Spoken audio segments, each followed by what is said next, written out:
ناظرین بریک کے بعد ایک دفعہ پھر آپ کو خوش آمدید کہتے ہیں. سیٹھی صاحب ایک بڑی دلچسپ بات ہے کہ یہ سندھ کی جو پروونشل مسلم لیگ کے حوالے سے لکھا ہوا ہے کہ کانفرنس ہوئی 1936 میں اور اس وقت بھی ایک مسلم اسٹیٹ کی ڈیمانڈ کی گئی تھی اس کانفرنس کے اندر. کیا یہ بات درست ہے؟ کیونکہ یہ ہسٹری بکس میں انہوں نے لکھا ہے بچوں کے لیے، مگر ایکچولی یہ غلط ہے، سراسر غلط ہے. 1936 میں یہ نہیں ملاقات، یہ سیشن نہیں ہوا، 1938 میں ہوا تھا اکتوبر میں. اچھا اس وقت جو چیئرمین تھے ریسیپشن کمیٹی کے وہ تھے سر عبداللہ ہارون صاحب. اچھا اور انہوں نے وہ کمیونل پرابلم ڈسکس کر رہے تھے اور انہوں نے یہ کہا کہ اگر یہ کمیونل پرابلم ہندوستان میں ٹھیک طریقے سے سیٹل نہ ہوا ہندوستان اور مسلمانوں کے ہندو اور مسلمانوں کے درمیان تو پھر ہمیں شاید توڑنا پڑے یہ ملک کو. اچھا اس قسم کی انہوں نے بات کی. مگر وہاں قائد اعظم محمد علی جناح بھی اس سیشن میں تھے اور انہوں نے اتفاق نہیں کیا. وہ پریزائڈ کر رہے تھے سیشن کے اوپر. قائد اعظم پریزائڈ کر رہے تھے سیشن کے اوپر، جس میں عبداللہ ہارون صاحب نے یہ کہا کہ ہندوستان کو بچانا مشکل ہو جائے گا اگر ہندو اور مسلم کمیونل پرابلم چلتا رہا. تو ایک قسم کا یہ آئیڈیا جو تھا سر عبداللہ ہارون نے یہ آئیڈیا وہاں دیا. قائد اعظم محمد علی جناح صاحب پریزائڈ کر رہے تھے اس سیشن میں. انہوں نے کہا کہ نہیں، مجھے اتفاق نہیں اس چیز سے، میں اس کو انڈورس نہیں کرتا، میں ہارون صاحب کے آئیڈیا کو سپورٹ نہیں کرتا. اور ان کی آرگیومنٹ کے بیسس کے اوپر کمیٹی نے عبداللہ ہارون صاحب کی جو بات تھی اس کو ریجیکٹ کر دیا اور یہ ریزولوشن بالکل کیری نہیں ہوا اس وقت. اچھا سیٹھی صاحب آگے فیمس لاہور ریزولوشن جی، جس کے بارے میں بے تحاشا پہلے تو ڈیٹس کے اس کے بہت سے جیسے کہتے ہیں نا وہ بھی ایک چلتا ہے کہ نہیں پتہ نہیں اس میں ٹھیک ڈیٹ کون سی ہے. ہم 23 مارچ کا کہتے ہیں، لیکن کیا 23 مارچ ٹھیک ہے ڈیٹ؟ نہیں، وہ ایسے ہے کہ بڑی دلچسپ بات ہے کہ سارے یہ جو ہسٹورینز ہیں انہوں نے پوائنٹ آؤٹ کیا ہے کہ یہ 23 مارچ کہاں سے آ گئی.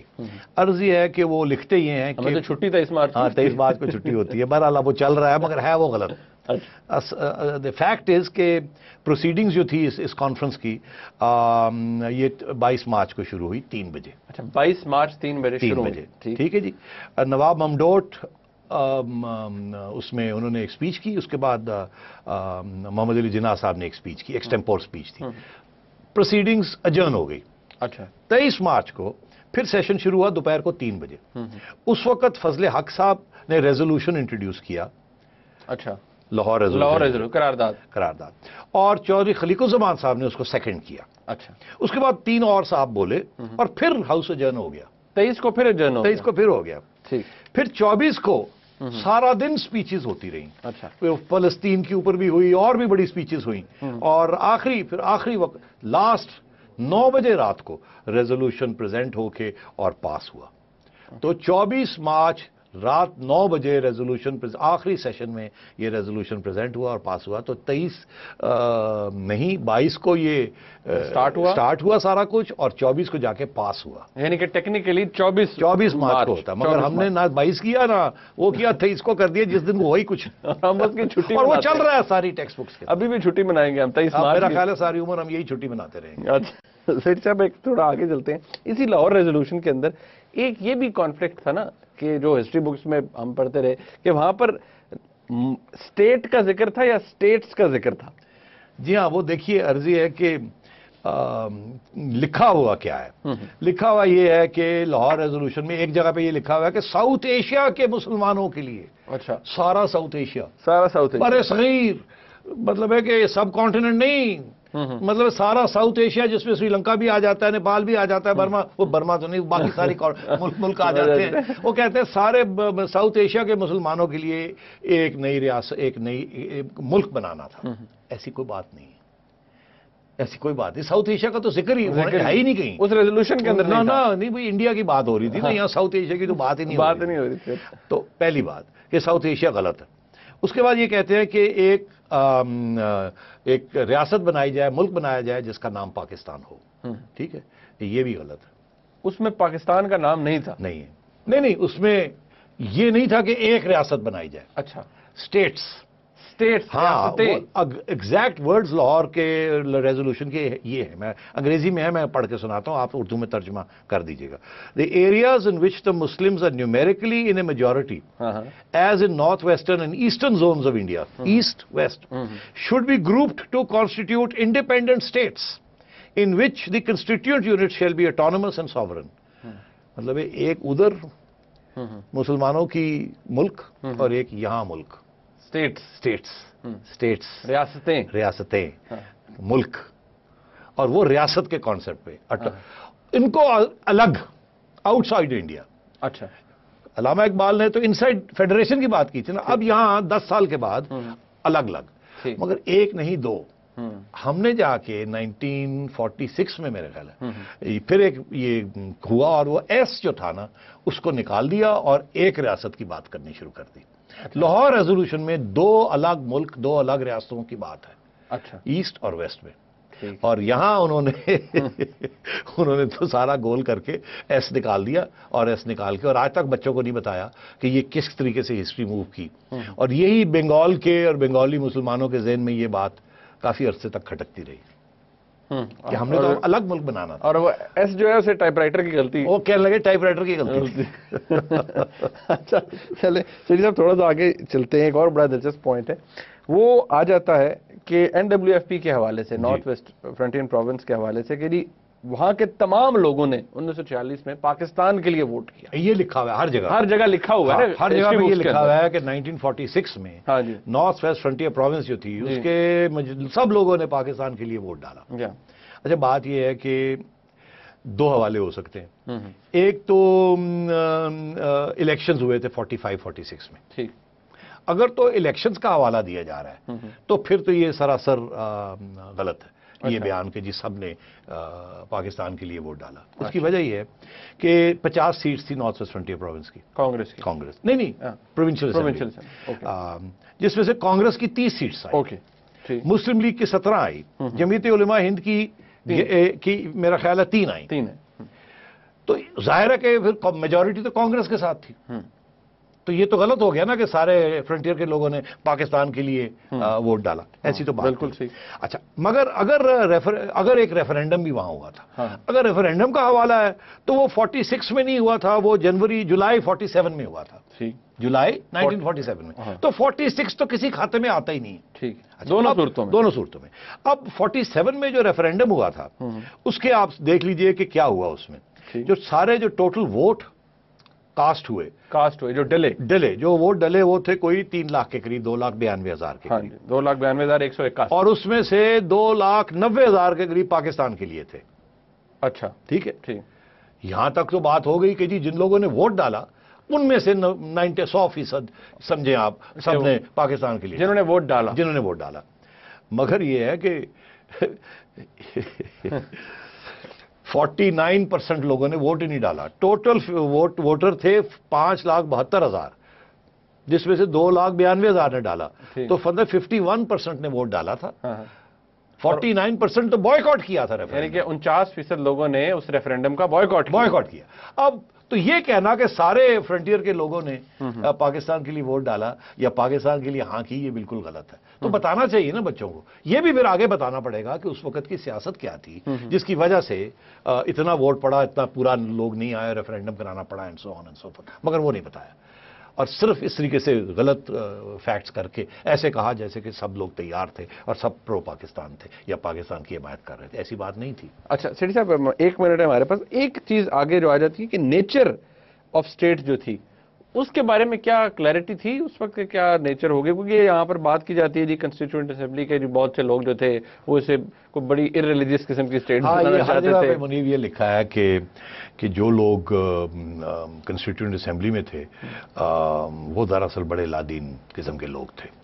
ہاں، مذہب کا کوئی نہیں ہونا. ہاں، اور وہ پاکستان کو ایک اسلامک ریاست نہیں بنانا چاہتے تھے. ہاں، تو اس بڑے غلط قسم کے لوگ تھے اس وقت، اور وہ یہ نہیں چاہتے تھے. دراصل یہ بڑی زیادتی ہے اگر یہ ایسے کہنا، بیکاز یہ قائد اعظم کے ساتھی تھے سارے جس میں لیاقت علی خان صاحب بھی تھے اور لوگ بھی تھے کنسٹیٹیوئنٹ اسمبلی میں. اور یہ وہ لوگ تھے جنہوں نے پاکستان بنایا تھا، اور ان کو لادین کہہ کے اور ان کو اڑا دینا اور کہنا یہ غلط لوگ تھے، یہ بڑی زیادتی ہے. اور ان کو یہ کہا گیا کہ یہ اسلام کے دشمن تھے یہ. اچھا، ہاں. تو بات یہ ہے کہ پہلی جو کنسٹیٹیوئنٹ اسمبلی تھی وہ 1947 سے لے کے 1954 تک تھی. تو 7 سال کنسٹیٹیوئنٹ اسمبلی رہی. ٹیکسٹ بکس میں لکھا ہے کہ کنسٹیٹیوئنٹ اسمبلی میں سارے غدار تھے, لادینی تھے, فلانے تھے, ڈنگڑے تھے, جس میں قائد اعظم کو بھی رگڑا دے گا, نام نہیں لیا مگر اس کا مطلب تو یہی ہے. اچھا, اور یہ اس کنسٹیٹیوئنٹ اسمبلی میں منیب 76 لوگ تھے, اور اس میں سے 62 ایسے لوگ تھے جو کہ قائد اعظم خود کنسٹیٹیوئنٹ اسمبلی میں ہاتھ پکڑ کے لے کے آئے تھے. تو یہ کہنا کہ یہ 62 لوگ لالین تھے یا مطلب ان کا مذہب سے تعلق نہیں, اس قسم کی بڑی زیادتیاں ہوئی ہیں. ہسٹری کو چینج کیا گیا ہے, قائد اعظم کو بھی کچھ نئے کپڑے پہنا کے پینٹ کیا گیا ہے. وہ الگ ایک پروگرام کریں گے ضرور کہ قائد اعظم تھے کون, کیا چاہتے تھے, کس قسم کا پاکستان چاہتے تھے, اور ہم نے کیا زیادتی کی, کس قسم کا پاکستان بنا رکھا ہے جو چل نہیں رہا ہے. ایگزیکٹلی, جو چل نہیں رہا ہے. ناظرین ایک بریک لیتے ہیں. یہاں پر بریک سے جب واپس آئیں گے تو چند اہم پوائنٹ ابھی مزید رہتے ہیں. آپ کو یقینی طور پر حیرت ہوگی کہ ہم اور آپ کیا پڑھتے رہے ہیں تاریخ میں, ہسٹری بکس میں. ایک بریک کے بعد ہمارے ساتھ رہیے گا.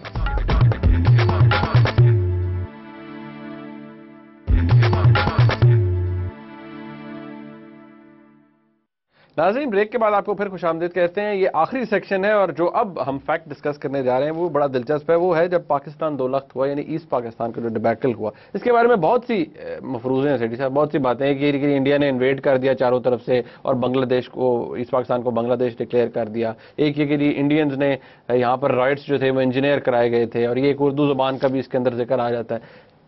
اور یہ کہ جی ہندو جو تھے وہ پاکستان سے غداری کر رہے تھے. بنگال میں جو ہندو تھے اس پاکستان میں وہ غداری کر رہے تھے, اور انڈین ایجنٹس نے وہاں انفلٹریٹ کر کے فوراً یہ ایک کنسپریسی تھی اس کو کیا, اور پھر انڈیا نے انویڈ کر دیا پاکستان کے اوپر, جنگ مہیا کر دی, مسلط کر دی, اینڈ سو آن.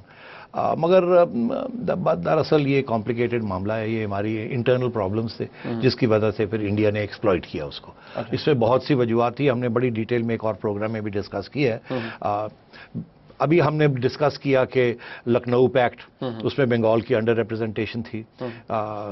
پھر یہ جو دو آزاد ریاستیں یا ملک بننے تھے وہ نہیں ہوا, جو کہ اوریجنلی بات ہو رہی تھی.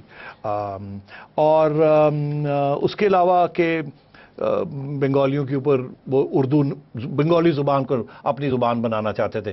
وہ کہتے تھے ہماری میجورٹی ہے, اگر نیشنل لینگویج نہیں تو ہماری ہونی چاہیے, مگر انہوں نے اردو مسلط کر دی ایز اے نیشنل لینگویج. جو وہاں رائٹس بھی ہوئے تھے وہاں بنگالی میجورٹی میں تھے. اور پھر وہ پولیٹیکل پاور ان کو ڈپرائیو کیا, ان کو فنڈز نہیں دیے, جو کیپٹل تھا پاکستان کا وہ ویسٹ پاکستان میں رکھا, اور وہاں ان کو representation in the army and in the bureaucracy نہیں دی گئی. بزنس ساری جو تھی وہ ویسٹ پاکستان میں تھی, جو پاکستان کے بزنس مین ویسٹ پاکستان کے وہاں گئے بھی, جو بھی وہاں سے پیسے بناتے تھے سارے ریمٹ کر دیتے تھے ویسٹ پاکستان. تو وہ ان کو یہ فیلنگ تھی کہ جی ہمارے ساتھ بڑا ظلم ہو رہا ہے اور ایکسپلائٹیشن ہو رہی ہے. تو یہ ساری باتیں تھیں, اس کے بارے میں کوئی ذکر ہی نہیں ہے کہ ہم نے کیا, ہمارے میں کیا خامیاں تھی, ہم نے کیا زیادتیاں کی ویسٹ پاکستان والوں نے, ہماری فوج, ہماری بیوروکریسی, ہماری سیاسی قیادت نے, اور کیوں ہم نے دھکیلا ان کو. اس کی کوئی ذکر ہی نہیں ہے اس چیز میں. نہیں کہ اس کو بھی پوری طرح سے نہیں بتایا گیا, بلکہ وہ ایک طرف صرف یہ ہے کہ جی ایک سازش تھی, ہندو ہے ہی خراب, اور ہندو کنسپریسی تھی, اس کے علاوہ ہے ہی کچھ نہیں. اچھا سیٹھی صاحب, ایک بات اب چودھری رحمت علی صاحب کے حوالے سے, وہ یہ کہ جو ہسٹری بکس میں لکھا ہوا ہے, چند ہسٹری بکس کے اندر, کہ جی انہوں نے پاکستان کا نام تو دیا, لیکن یہ کہا ایک تو 1930 میں اس کو ذکر کیا جاتا ہے کہ 1930 میں یہ ہوا, اور یہ کہ جو چودھری رحمت علی صاحب کی موومنٹ تھی وہ انہوں نے علامہ اقبال کے ایڈوائس پر شروع کی تھی. دیکھیے 3 باتیں, پاکستان کا نام دینا کب دیا اور علامہ اقبال کا کیا تعلق. ہاں جی, تعلق کیا. دیکھیے پہلی بات یہ ہے کہ 1930 نہیں 1933 میں رحمت علی صاحب نے یہ پاکستان کا ایک فرمولہ بنایا. دوسری بات یہ تھی علامہ اقبال کے ساتھ کوئی تعلق نہیں تھا, ان کا کوئی اس قسم کا کانٹیکٹ نہیں تھا فلوسافیکل ود چودھری رحمت علی. اور تیسری چیز جو سب سے اہم ہے کہ انہوں نے نارتھ ویسٹ جو پروونسز تھی انڈیا کی, اس کے بارے میں ایک پاکستان کا بنایا تھا. پنجاب اور افغان, وہ فرنٹیئر والا جو تھا وہ علاقہ, اور بلوچستان اینڈ سو آن. تو مگر انہوں نے ایسٹ کے کوئی ذکر نہیں کیا تھا. اور سب سے اہم بات یہ ہے کہ اس وقت کی جو مسلم قیادت تھی انڈیا میں, مسلمانوں کی قیادت, مسلم لیگ کی قیادت, کوئی کسی نے ان کو سپورٹ نہیں کیا.